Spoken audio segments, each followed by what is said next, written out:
Hola, ¿qué tal? Bienvenidos. Esta noche vamos a hablar de dinero, del reparto autonómico de los fondos estatales, es decir, del dinero que destina el gobierno central por habitante. Ya sé que lo lógico sería que recibiésemos la misma cantidad, pero dependiendo de la autonomía en la que vivas, pues es diferente. Que sea legal y que haya sido refrendado en el Congreso no significa que sea justo. La actualización del cupo vasco permitirá que el Gobierno de España reciba menos dinero para repartir con otras comunidades autónomas, pero los daños para Castilla y León aún pueden ser mayores. Para analizar esta actualización, el concierto económico y las consecuencias para Castilla y León, nos acompaña esta noche Alejandro Menéndez. Muy buenas noches. Hola, buenas noches. Catedrático de Derecho Financiero y Tributario de la Universidad de Valladolid. Bueno, solo nos queda patalear porque, claro, si está en la Constitución y es legal, pues poco más se puede hacer. Bueno, lo que está en la Constitución es una referencia genérica al respeto a la foralidad del País Vasco y de Navarra, pero ese mandato general se puede arbitrar de varias maneras y yo creo que en todo caso habría que conciliarlo con los principios de solidaridad interterritorial que habla el artículo 156 de la Constitución española y con los principios generales de igualdad y generalidad del artículo 31. Salvador Cruz, muy buenas noches. Hola, buenas noches. Es portavoz adjunto del Grupo Popular en las Cortes y también es el portavoz del Grupo Popular en la Comisión de Economía y Hacienda. Me imagino que será complicado para un procurador del PP defender pues una votación de sus compañeros en el Congreso a favor de la actualización, por ejemplo, del cupo vasco. Bueno, en primer lugar, quiero recordar que este trámite en el Congreso ha sido respaldado mayoritariamente por el conjunto de los partidos políticos.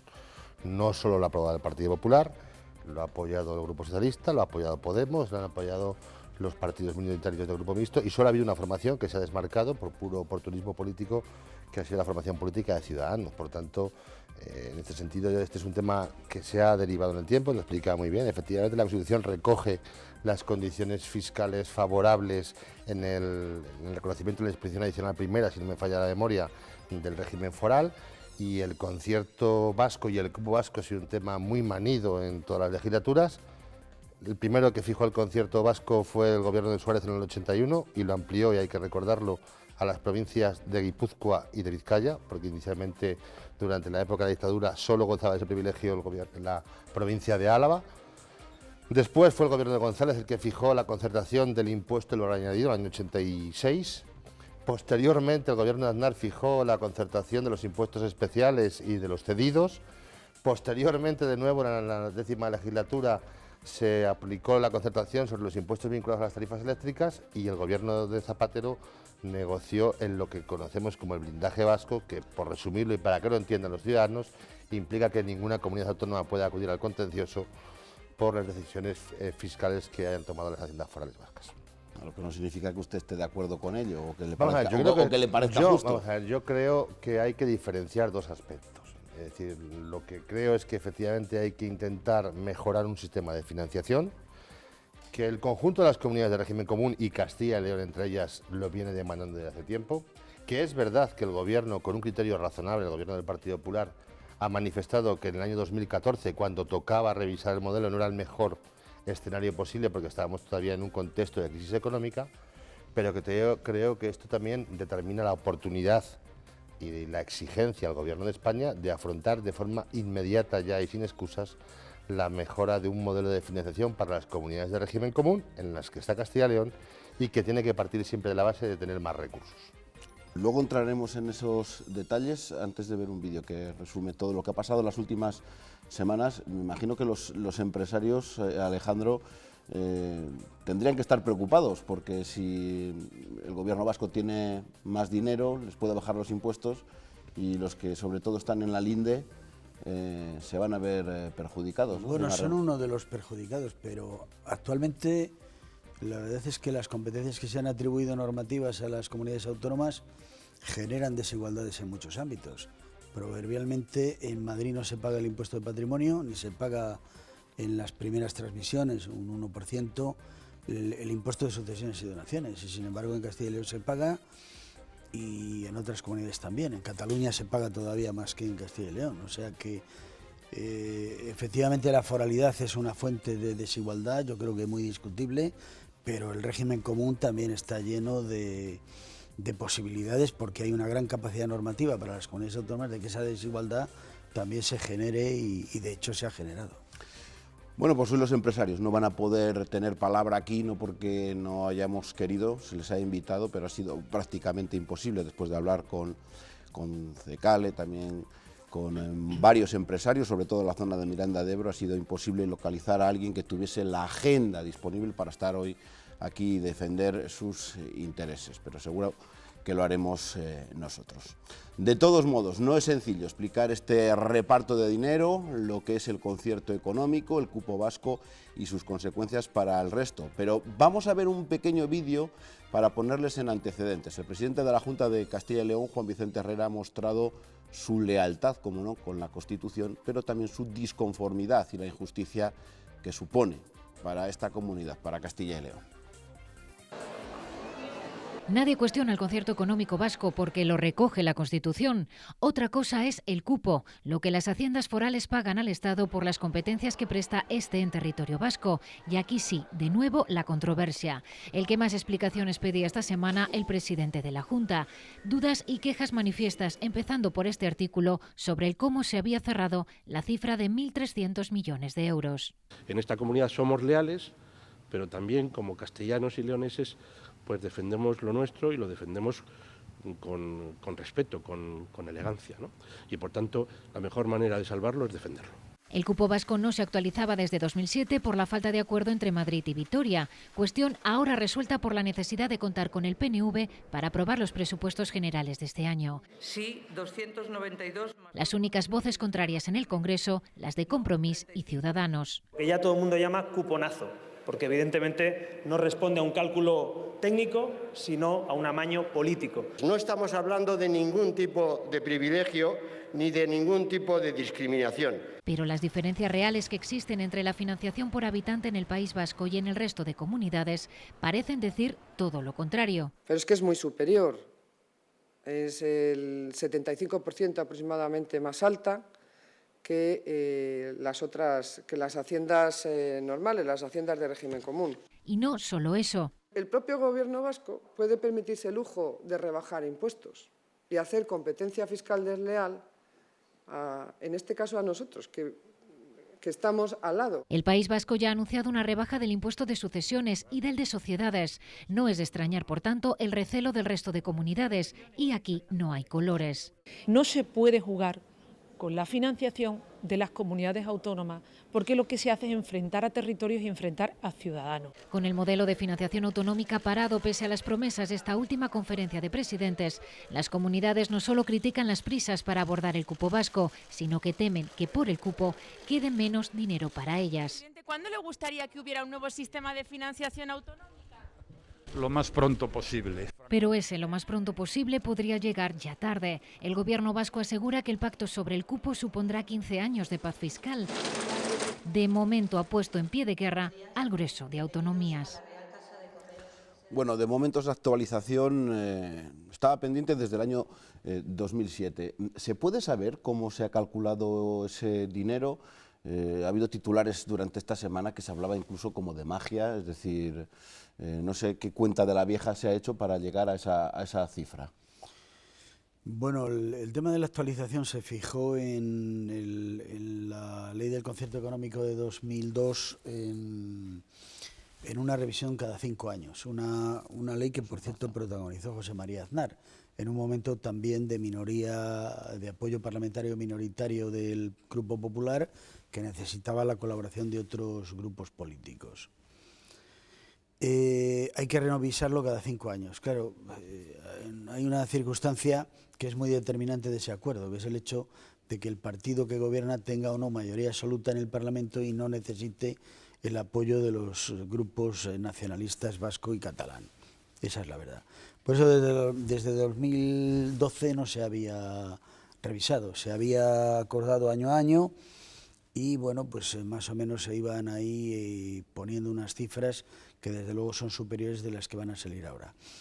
La determinación de los datos por los que se fija el convenio son fórmulas muy complejas, lo mismo que el cupo en concreto, la ley del cupo. Uno ve la norma y efectivamente tiene ahí unas fórmulas para calcularlo con unas variables que son también muy difíciles de determinar, porque, por ejemplo, la idea del cupo es que lo que gasta el Estado en los servicios que presta en el País Vasco y en Navarra, como no reciben nada de estas comunidades autónomas, porque todo lo que se recauda en ellas es para ellas, en concreto para las diputaciones provinciales vascas y para la comunidad autónoma de Navarra, no recibe nada de eso, pues tienen que darle una compensación pues por los gastos de defensa, de justicia, de la Guardia Civil en aquellos territorios que benefician a los ciudadanos de esas regiones. Claro, ¿qué sucede? Que el cálculo de todos esos gastos y el cálculo de las demás variables pues es muy voluble, o puede serlo, y de hecho pues lo cierto es que cuando hay necesidades de apoyos parlamentarios, los acuerdos de los cupos son más fáciles y hay menos problemas. Que sea casualidad o no, pues no lo parece, la verdad. Pero dicen, un mal menor, el cupo vasco, por un bien común, el de los presupuestos. Esto lo ha dicho hasta la propia consejera de Hacienda de los presupuestos. La aprobación de los presupuestos genera estabilidad, porque además yo quiero recordar que los presupuestos para 2018 para el conjunto de las comunidades autónomas del régimen común supone una mejora de las entregas a cuenta frente a los de ejercicios anteriores, sustancial. En el caso de Castilla y León mejoran sustancialmente las entregas a cuenta respecto a los de 2017, principalmente por la mejora en la recaudación del IVA, y eso supone una mejora en las cuentas que se traslada también a los presupuestos autonómicos y que en Castilla y León se ha cifrado de una forma importante en la tramitación presupuestaria que estamos llevando a efecto y que supondrá recuperar, entre otras cosas, la inversión y destinar más recursos a la sanidad, a la educación y a las políticas de familia e igualdad. Pero al final es verdad que, siendo, determinemos, un privilegio que recoge la Constitución, yo creo que el profesor Menéndez lo ha explicado perfectamente, es muy compleja la fórmula. Para el País Vasco se fija en un 6,24 del volumen total de los recursos, para Navarra en 1,6. Yo creo que esto es un hecho excepcional que se recoge en la Constitución, del que se habla mucho. También hay otros, como el régimen fiscal favorable que tiene la Comunidad de Canarias por la consideración de región ultraperiférica, y son realidades constitucionales. Vincularlo como se hace a las situaciones de minoría es verdad que es sencillo, porque es verdad que los acuerdos han venido vinculados así, pero es verdad también, y lo decía, y creo que en ese caso en el 2002 el Partido Popular tenía mayoría absoluta, no tenía minoría. En el año 2002, cuando se fija la ley del concierto, tenía una mayoría absoluta, la más importante que ha tenido el Partido Popular. Yo creo que hay un elemento importante en la ley del concierto, porque es verdad que el privilegio perjudica a la comunidad autónoma en cuanto que puede haber menor volumen de recursos, pero sobre todo por las decisiones, como explicaba yo creo que en el vídeo muy bien la consejera de Hacienda, tributarias que puede tomar el gobierno vasco, que inmediatamente plantea una rebaja fiscal en el impuesto de sociedades y en el impuesto de sucesiones, que generaría lo que conocemos el dumping fiscal, pero que no solo se da, y lo explicaba también muy bien el profesor Menéndez, en el ámbito de las comunidades del régimen foral, también se da en las comunidades del régimen común. Tenemos el impuesto de patrimonio en Madrid, tenemos situaciones muy complejas.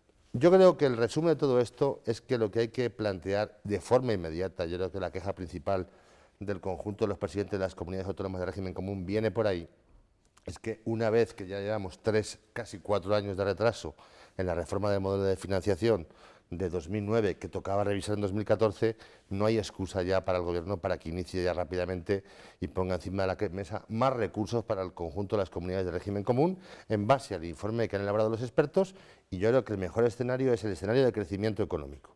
Es verdad que ha habido una época de recesión, pero la economía crece y la mejora del régimen de financiación autonómica es una necesidad imperiosa para el conjunto de las comunidades. Si finalmente hay una rebaja, por ejemplo, del impuesto de sociedades, ¿eso sí se puede recurrir? Es decir, ahí llueve sobre mojado y sobre todo, ya hablamos de las vacaciones fiscales vascas y esas diferencias que hay, por eso se instalan prácticamente la mayoría de las empresas que se quieren colocar en el norte de España, pues viven en Miranda de Ebro, pero tributan y tienen la sede o incluso físicamente en el País Vasco. Sí, en el vídeo que hemos visto, y que es un vídeo muy didáctico y muy riguroso, hay una precisión muy interesante. Las normas forales que aprueba las diputaciones que lógicamente son normas reglamentarias desde el punto de vista de la valoración de lo que puede dictar una Diputación. Sin embargo, está blindado desde el punto de vista de la recurribilidad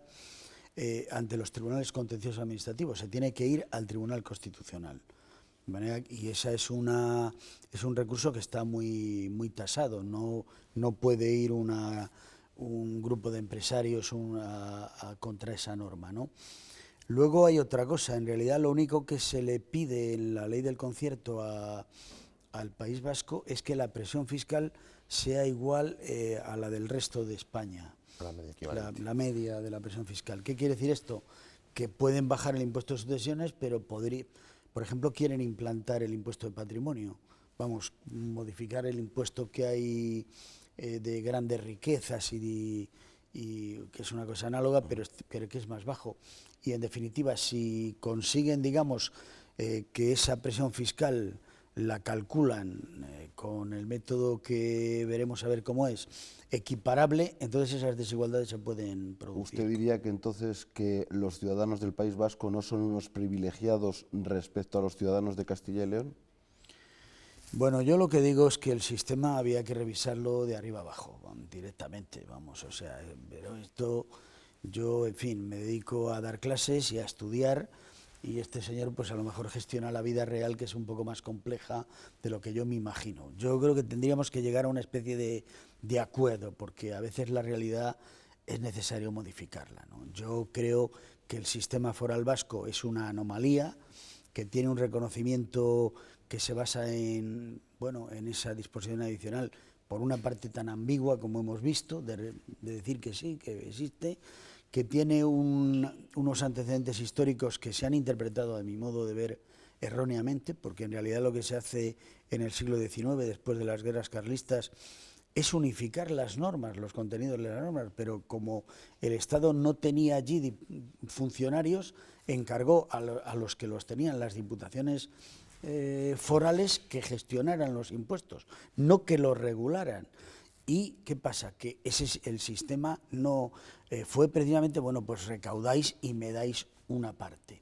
Pero eso se hacía también en los ayuntamientos con particulares. La recaudación se cedía, es decir, que es un sistema que, claro, que tiene unos antecedentes que se han tergiversado. Hay algún profesor, por ejemplo, Alberto López Basaguren, que es un catedrático del País Vasco, un catedrático constitucional, que como sus propios apellidos indican, es de allí, una persona sensata y seria que explica muy bien estos antecedentes históricos. Es que se ha tergiversado, es que no tiene sentido que haya tal profusión y tal diversidad normativa en impuestos tan importantes como los que estamos hablando. Impuesto de sociedades, impuesto de la renta, impuesto de renta de no residentes, impuesto de patrimonio, impuesto de sucesiones, impuesto sobre el valor añadido, impuestos especiales. Eso había que evitarlo. Pero claro, esto que yo digo aquí, pues es muy interesante, pero luego están los votos, claro, que eso yo no vivo de ello. Ahora que se está hablando mucho de la reforma de la Constitución, si se abre ese melón, también por el bien común va a ser mejor no tocar este artículo. Claro, no, pero es que aparte de eso yo creo que todo va en sentido contrario, porque es evidente la votación de la Cámara, como ha dicho muy bien Salvador, que es así, es que lo han apoyado todos, menos 2 votos de Compromís de Valencia y Ciudadanos, ¿no? Entonces, bueno, aquí hay un furor autonómico que yo creo que debería de contenerse. Hay otro tema. Yo no creo en la reforma de la financiación de las comunidades autónomas del régimen común. Es verdad que si hay más recaudación va a haber más dinero. Pero bueno, a lo mejor lo que hay que hacer es que determinado tipo de competencias volvieran al Estado, porque hay otra disfunción. Las comunidades autónomas tienen las competencias más caras: educación, sanidad y servicios sociales. Claro, necesitan dinero, es que es evidente. Y resulta que tal y como se distribuye es en función de lo que se recauda en cada una de ellas. Y evidentemente, pues en Castilla y León, que somos 2.300.000 habitantes, recaudamos mucho menos que en Madrid, que son 6,5 millones. Y por lo tanto, y en una provincia. Tenemos más coste en la prestación de servicios por la dispersión geográfica, por el envejecimiento y por otras circunstancias que son reales y que están ahí y que se han puesto de manifiesto en todo caso en el informe de la Comisión de Expertos, donde se plantean algunas modificaciones, porque es verdad que luego hay una serie de fondos, el modelo de financiación también es muy complejo, pero hay una serie de fondos para compensar, el Fondo de Solidaridad, el de Suficiencia Global, el Fondo de Compensación Interterritorial, que se plantea como mecanismo de solidaridad, para corregir esos desequilibrios, ¿no? Pero es verdad que es necesario modificar el modelo de financiación. Y hay una realidad, porque es algo común para el conjunto de las comunidades autónomas. No hay ninguna que esté contenta con el actual modelo de financiación del 2009. Y es verdad que se ha comportado de forma muy negativa durante los años de crisis, también es verdad, porque cae la recaudación global, y parece que se comporta mejor en los años de bonanza económica, y el ejemplo que citaba yo al principio es la mejora de las entregas a cuenta en el modelo de financiación del 2017-2018, fruto básicamente de la mejora del consumo y la mejora de la recaudación del IVA, que es un impuesto fundamental, ¿no? Esta adecuación de actualización del cupo vasco no tendría que haber esperado precisamente a esa reforma de la financiación autonómica que estaba pendiente, que lleva parada un año, y en la que aquí, no sé si Castilla y León lo que tiene que empezar es a unirse con otras comunidades que comparten los mismos problemas, como es la baja densidad, lo que hablabas, el envejecimiento, la dispersión. Hay una cosa que también es cierta, es que no se ha hecho así hasta ahora, esa es la verdad. O sea, que esta ley de 2002, efectivamente hubo un régimen, hubo una modificación importante del sistema de financiación en 2001, pero luego ha sido en 2009. Quiero decir que no hay una regulación coordinada. Otra cosa es que debiera haberla. Pues probablemente debiera haberla, pero desde luego hasta ahora no se puede culpar a quienes lo han hecho ahora de haber hecho una anomalía, ¿no? Y la de 2009 fue también bilateral, porque se negoció básicamente con Cataluña y luego se aplicó al conjunto de las comunidades autónomas. Yo creo que por primera vez se intenta que haya una negociación multilateral, porque es verdad, y eso hay que reconocerlo, que el concierto vasco como criterio recogido constitucional plantea una negociación bilateral entre el Estado y el País Vasco, que se da fuera de las comunidades de régimen especial. Es la primera vez que en la conferencia de presidentes se plantean necesidades, se ha avanzado, es verdad, pero yo creo que el avance no es lo suficientemente rápido, y por eso yo planteaba que la necesidad es que el Gobierno hoy ya no tiene excusa para poner encima de la mesa, y hay que decirlo con rotundidad, y yo creo que lo estoy siendo a pesar de que es mi misma formación política, si se puede mejorar los recursos y la financiación per cápita en una comunidad autónoma, porque al final entregan menos vía cupo vasco, 1.300 millones de euros, de los que encima hay que descontar las políticas activas de empleo. Si hay más recursos para uno, tiene que haber más recursos para todos, porque hay que corregir esa brecha de desigualdad que se genera. ¿Va a haber en esta reforma de la financiación autonómica una lucha de territorios o una lucha de partidos? Hablabas antes del oportunismo, hablabas del país de Ciudadanos. Lo ideal es que el modelo de financiación autonómica que pueda ponerse encima de la mesa pueda lograr el mayor consenso político posible, porque obviamente eso le da una mayor seguridad y una mayor prevalencia en el tiempo. Yo creo que eso es fundamental. Este es un tema tan manido como el de las reformas educativas, en el que yo creo que los consensos son importantes, y yo espero que se puedan acercar posturas y que al menos se consiga el mismo consenso que ha conseguido el cupo vasco en su aprobación en el Congreso de los Diputados, porque le daría una mayor estabilidad, y seguro que sería un buen síntoma de que el modelo es un modelo que puede funcionar en el tiempo y que puede satisfacer las necesidades a medio y a largo plazo. Pero es verdad que los consensos políticos muchas veces, desgraciadamente, obedecen a intereses puntuales del momento, y yo creo que en todo caso hay un ejemplo muy palmable ahora mismo, que es la posición de Ciudadanos. Ciudadanos ha estado respaldando el concierto vasco hasta hace un año. Como hoy no tiene representación en el País Vasco, no tiene ninguna representación porque no tiene parlamentarios, se pone en contra de una posición que ha defendido hasta hace muy poco tiempo. Seguramente, si planteásemos una modificación del régimen fiscal canario, la posición de Ciudadanos sería distinta, porque allí sí tiene representación política. Pero desde luego yo creo que el modelo de financiación tiene que intentar conseguir el mayor consenso posible, y por lo menos conseguir el apoyo de los dos principales partidos, que es el del Partido Popular y el Partido Socialista, que son los que gobiernan además la mayoría de las comunidades autónomas. Vamos a un escenario en que las mayorías absolutas no sé si van a volver a aparecer por este país, en el que va a haber que ponerse de acuerdo no solamente con un solo partido, sino con varios partidos. Bueno, probablemente, si se abordara, no sé cómo está el cómputo de votos, PSOE y PP sí que lograrían la mayoría absoluta, ¿no? Sumando. Sí. Lo único que el PSOE tiene al PSC, que eso es muy importante, al Partido Socialista de Cataluña. Y además hay una cosa muy curiosa: el sistema actual, que es el del 2009, Efectivamente, es que no hace más que reproducir el de una disposición adicional del Estatuto de Cataluña de 2006.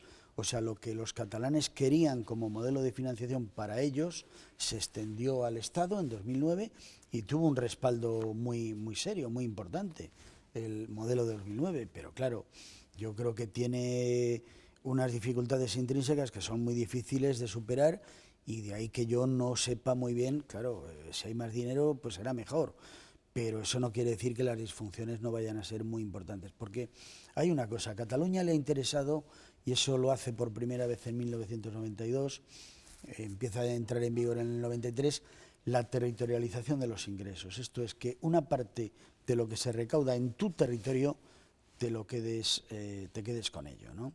Claro, eso es intrínsecamente desigual, porque lo que se genera en cada comunidad depende de la población y depende del nivel medio de la riqueza de la población.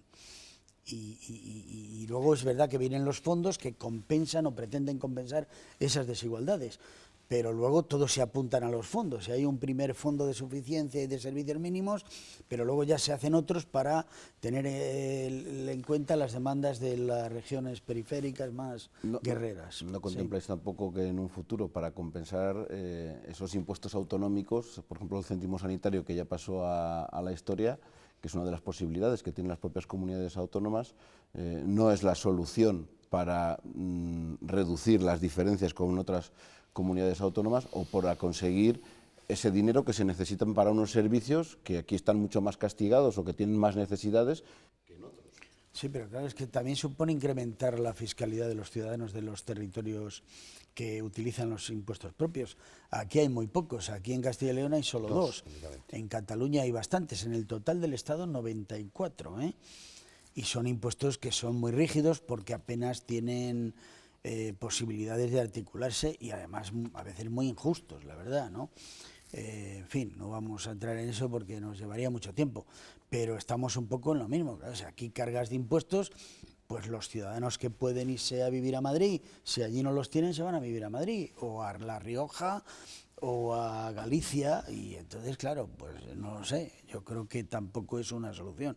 A mi modo de ver, habría que replantearse el tema competencial, porque el tema competencial es el que genera el gasto, y desde ese punto de vista tratar de hacer una financiación con unos gastos que no sean tan gravosos para las comunidades autónomas. Y ese gasto crece exponencialmente, claro, porque no solo tenemos transferidas las competencias en materia sanitaria, educativas y de políticas de igualdad, en el que, por ejemplo, la dependencia no está metida en el modelo de financiación, porque no lo está, y supone un gasto muy importante para el conjunto de las comunidades autónomas, Castilla y León del orden de 580 millones de euros, sino además hay una realidad que yo creo que es verdad: hay que intentar tender a una armonización fiscal, porque si no generamos, no solo con las comunidades forales, porque es verdad que se habla mucho, pero el IRPF de los IRPFs más altos lo tiene en Navarra, que tiene un tipo marginal para la alta mata del 52%. El tipo de sociedades en el País Vasco estaba en el 28%. En el resto de España está tipo general en el 25%.